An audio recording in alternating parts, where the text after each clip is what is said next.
పట్టుదల కలిగి యెహోవా తట్టు మీ హృదయములను తిప్పి ఆయనను మాత్రమే సేవించాలి. ఈ రాత్రికాల సమయంలో మీరు ఒక నిర్ణయం తీసుకోవాలి. నేను లోక రక్షకుడైన సృష్టికర్త అయిన దేవుణ్ణి తప్ప ఎవరిని సేవించనని దేవుని నామానికి మహిమ కలుగును గాక.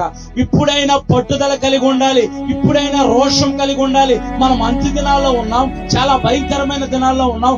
లోకం చూస్తుంటే ఎటు పోతుందో అర్థం కావట్లేదు, ఏం జరుగుతుందో అర్థం కావట్లేదు. అలాంటి భయంకర దినాల్లో మనం ఉండి మన పితృపారంపరమైన ఆచారాలను అనుసరించి మనం నడుచుకోకూడదు. కానీ దేవుడు మనకిచ్చిన కట్టడల్ని ఆజ్ఞల్ని అనుసరించి మనం నడుచుకోవాలి. దేవుని నామానికి మహిమ కలుగును గాక.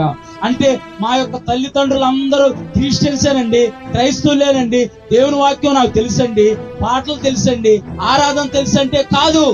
మనం హృదయపూర్వకంగా దేవుని తట్టు తిరగాలి. ఎప్పుడైతే మనం హృదయపూర్వకంగా దేవుని తట్టు తిరుగుతామో, దేవుని వైపు చూస్తామో, దేవుడు మనపై ఏలుబడి చేసిన ప్రతి విధమైన పాప శాపాలన్నిటినీ వెరగొట్టి మనల్ని స్వతంత్రం చేస్తాడు. దేవుని నామానికి మహిమ కలుగునుగా. ఆయన మనల్ని బలవంతం పెట్టే దేవుడు కాదు. లోకం అంటుంది మీరు బలవంతంగా మార్చేస్తున్నారు, మీరు బలవంతంగా తిప్పేస్తున్నారు అంటుంది. అది అబద్ధము.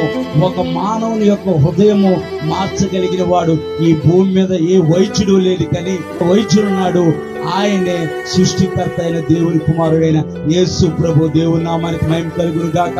నేను కూడా అనుకునేవాడిని, వీళ్ళు ఇంత భక్తిగా ఎలా బ్రతుకుతున్నారు, ఇంత భక్తిగా ఎలా జీవిస్తున్నారు, నా వల్ల కాదనుకునేవాడిని. దేవుడు తన వాక్కు ద్వారా నన్ను దర్శించాడు. నా జీవితాన్ని ఎప్పుడైతే దేవుని చేతిలో పెట్టడం ప్రారంభించానో, లోకం నుంచి, పాపం నుంచి, చీకటి నుంచి నన్ను ప్రత్యేకపరిచి ఈ రాత్రికాల సమయంలో ముందు నిలబెట్టారు. దేవుని నామానికి మహిమ కలుగును గాక. మనమే దేవుని వద్దకు రావాలి.